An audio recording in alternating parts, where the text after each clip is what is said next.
Assalamualaikum warahmatullahi wabarakatuh. Saya Aisyah Barakbah dari kelas 12 IPS 1. Di sini saya akan menceritakan biografi dari Jenderal Sudirman. Jenderal Sudirman bernama asli Raden Sudirman. Tempat dan tanggal lahir Purbalingga 24 Januari 1916. Orang tua bernama Karsid Kartawiraji dan Siam. Beliau mempunyai seorang istri bernama Alfia dan 7 orang anak. Jenderal Sudirman diadopsi oleh seorang camat bernama Raden Cokro Sunario.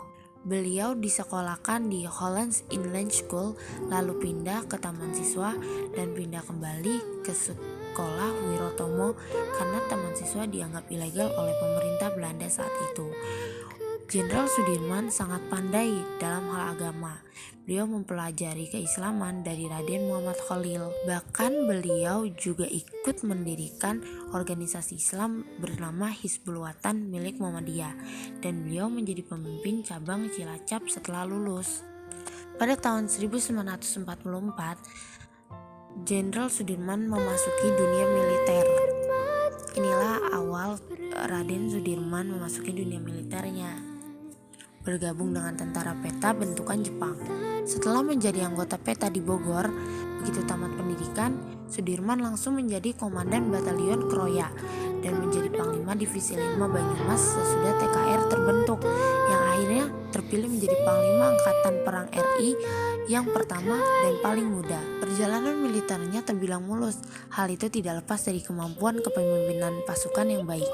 Setelah masa kependudukan Jepang berakhir, saat bom Hiroshima dan Nagasaki, Sudirman memimpin pelarian bersama kawan-kawannya saat ditahan di Bogor, kemudian bertemu dengan sang proklamator. Pada masa agresi militer Belanda kedua, kala itu Jenderal Sudirman sedang sakit. Sangat lemah keadaannya, akibat paru-paru hanya berfungsi 50%. Melihat keadaan itu, Presiden Soekarno meminta beliau untuk melakukan perawatan dan beristirahat. Namun karena rasa tanggung jawab yang sangat besar, Jenderal Sudirman tetap ikut dalam medan perang di perang gerilya.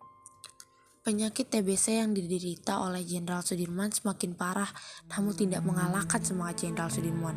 Beliau tetap kontrol teratur ke Panti Rapih Yogyakarta. Kala itu pengakuan kedaulatan Indonesia sedang dalam masa negosiasi dengan Belanda. Belanda mengakui kedaulatan Indonesia pada 27 Desember 1949 melalui Republik Indonesia Serikat.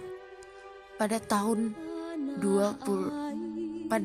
1950, tepatnya tanggal 29 Januari, Jenderal Sudirman wafat dan gugur karena penyakit yang dideritanya. Jasa-jasa Jenderal Sudirman sangat dikenang oleh Indonesia, terutama pada masa perang gerilya. Jenderal Sudirman membebaskan kota Yogyakarta pada agresi militer Belanda II yang ingin merebut kembali Indonesia. Fakta unik dari Jenderal Sudirman yaitu beliau merupakan Panglima Angkatan TKR yang paling muda dan pertama. Dan beliau juga mempunyai 3 jimat saat perang gerilya, yaitu mempertahankan wudunya, sholat tepat waktu, niat tulus dan ikhlas. Hal yang dapat kita ambil hikmahnya adalah kepemimpinan yang baik, tulus dan ikhlas, bertanggung jawab penuh pada setiap yang kita emban.